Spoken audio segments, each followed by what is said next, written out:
ఏమైంది ఎలా ఉన్నావు? మమ్మీ ఇప్పుడే న్యూస్ చూసాను మమ్మీ. పెహల్గాంలో అటాక్ అయింది కదా, చాలా దారుణంగా చంపారంట తెలుసా? అవునా? మమ్మీ మీకు తెలుసా ఏమైందో? అక్కడే మంచి కొన్ని టూరిస్టులు లాగే వాళ్ళు ఉన్నారు. టూరిస్ట్ కూడా అనకూడదు, వాళ్ళు ఆర్మీ డ్రెస్లోనే వచ్చారు. ఆర్మీ డ్రెస్లో వచ్చేసి కొంతమందికి హిందువా ముస్లిమా అడిగారు. వాళ్ళు ఆ టైంలోని గుర్రం ఎక్కిసి, అంటే అక్కడ గుర్రం ఉన్నాయి కదా, అక్కడ ఎక్కిసి ఎంజాయ్ చేస్తున్నారు. అక్కడ వాళ్ళ పక్కన కొన్ని గేమ్స్ కూడా అవుతున్నాయి. అలా గడగానే వాళ్ళు కొంతమంది అనుకున్నారు వీళ్ళు ఆర్మీ ఆఫీసర్స్ కావాలా, అందుకే మన సేఫ్టీ కోసం ఎవరైనా ముస్లిం అయితే పాకిస్తానీయా కాదా అని అడుగుతున్నారు కావాలా అన్నారు. ఇంకా కొంతమంది అన్నారు వీళ్ళు గేమ్స్ చేస్తున్నారు కావాలా అక్కడ, ఎందుకంటే అక్కడ ఆల్రెడీ కొంతమంది ప్రాంక్స్ అవుతున్నాయి, గేమ్స్ అవుతున్నాయి, వాళ్ళు కొంచెం ప్రాంక్ చేయడానికి వచ్చేది బట్టల్లో అనుకున్నారు. ఇలా మాట్లాడుతుండగా వీళ్ళు ఇలాగా అలాగా అని వాళ్ళు మళ్ళీ ఇంకొకసారి అడుగుతారు మీరు హిందువా ముస్లిమా అని. అయితే దాని నుంచి ఒక మనిషి చేతెడతారు, అంటే అందరూ చేతెడితే ముందుగా ఒక మనిషిలా చేతెడితే ముందు అతనికి షూట్ చేసేస్తారు. వాళ్ళు అనుకుంటారు ఏంటి బొమ్మలాగే ఉంది ఇవన్నీ, ఏంటంటే చూస్తే అతని గొర్రె నుంచి పెద్ద సౌండ్ వస్తుందిగా, అతని గొర్రె నుంచి రక్తం వచ్చింది. దాని తర్వాత ఎవరు చెప్పలేదు మనం హిందువా ముస్లిమా. మళ్ళీ 4th టైం అడిగినప్పుడు అందరూ అడిగాడు, చెప్పారు మనం అందరం ముస్లిమే, ఇతను ఒకడే హిందూ, ఇతను వేరే వైపు నుంచి వచ్చాడు, అయినా మనం గొర్రెం పెట్టినాం కదా అందుకే ఇతను వేరే వాళ్ళు, ఇతను ఒక్కడే వచ్చాడు, ఇంతో పాటు ఎవరు లేరని వాళ్ళ ఫ్యామిలీకి సేఫ్ చేయడానికి వాళ్ళందరూ ఇలా చెప్పారు. దాని తర్వాత వాళ్ళందరినీ కూడా చాలా దారుణంగా చంపారు. వాళ్ళు ఎవరెవరు పారిపోయినాక చూసారో వాళ్ళు కూడా చంపారు. కానీ ఏ రోమాన్ని గర్ల్ని ఎవరిని చంపారు, చిన్నపిల్లలు బాయ్స్ ఉన్నారు వాళ్ళని కూడా చంపేశారు. స్టాండ్లోనే ఉంటున్నారు. ఇదైతే ఒక వార్నింగ్ మమ్మీ. దీనికి 2 రీజన్స్ ఉన్నాయి, సో 3 రీజన్స్ ఉన్నాయి. ఇది వాళ్ళు ఒక వార్నింగ్ ఇస్తున్నారు, మా జమ్మూ కాశ్మీర్ మనదే ముస్లిందే అని. ఇంకొకటి జమ్మూ కాశ్మీర్లోని ముస్లిమ్స్ చాలా తక్కువ ఉన్నారు అందుకే.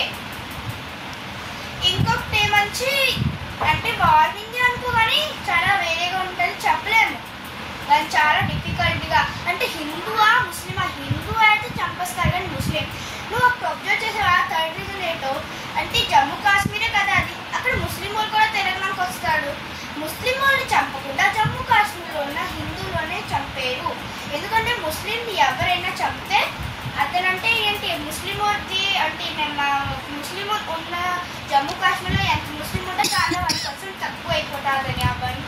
కానీ నేను విన్నాను దాంట్లో 28 26 ఇలాగంటే దాని దగ్గర మెంబర్స్ని చంపారు వాళ్ళు, అంటే అందరూ మగవాళ్ళే చంపారు. దానిలో ఒక్క మాత్రమే ముస్లిం ఉన్నాడు. ఎందుకో తెలుసా? అతను గొర్రెం అతను ఆ కొండ దాటిన తర్వాత కొంచెం దూరంలోనే ఒక హైవే వస్తుంది కదా, దాని తర్వాత కొంచెం దూరంలో కొన్ని ఇల్లులు ఉంటాయి, దానిలో ఉండేవాడు. మంచి ఫ్యామిలీయే, వాళ్ళ అన్నయ్యతోనే ఉండేవాడు, ఆర్మీయే వాళ్ళ అమ్మ నాన్న. అప్పటికి గుర్రంతోనే అంటే అతను కొన్ని మందిని అక్కడ ఎక్కించుకొని వచ్చాడు.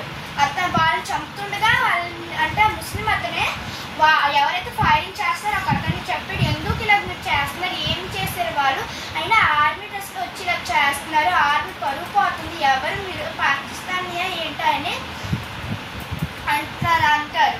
నువ్వు నీ ఐడి కార్డ్కి అతను ఐడి కార్డ్ తీసి చూపిస్తాడు, నువ్వు ముస్లిం కదా అయితే ఇలా ఎందుకు చెప్పినా, ముస్లిం అయినా ఏంటి హిందూ అయినా ఏంటి, ఉండేది మాత్రం ఇండియాలోనే కదా అందుకే నేను హిందూ, ఒక లెక్కలో నేను హిందువే అని.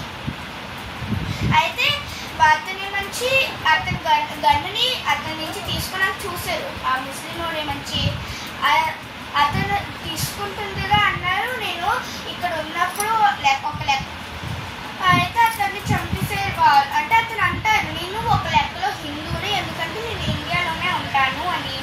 గన్ తీసుకున్నా, నేను పుట్టినప్పుడు కూడా హిందూనే, ఇప్పుడు హిందూనే, చచ్చిపోయినప్పుడు కూడా నేను హిందూ అయ్యి చచ్చుతాను అని. ముస్లిం అయినా సరే నేను ఉండేది ఇండియాలోనే, ఇంకా మన ఇండియాలోనే మనం ఉంటాము అని. అతను గన్ను తీసుకుండగా అతనికి ఇక్కడ హార్ట్ అపోజిట్ సైడ్లో అతనికి షూట్ చేసేస్తారు వెనకాల నుంచి. అయితే అతను అంటారు నీకు ఒక మాట తెలుసా, అయితే ఛత్రపతి శివాజీ మహారాజ్ది కొన్ని రోజుల ముందు ఫిలిం వచ్చింది, అతను ఆ ఫిలింని చూసేది కాబట్టి అంటున్నాడు సంభాజీ మహారాజ్ అన్నారు మనమైతే నువ్వు చంపేస్తున్నావు కదా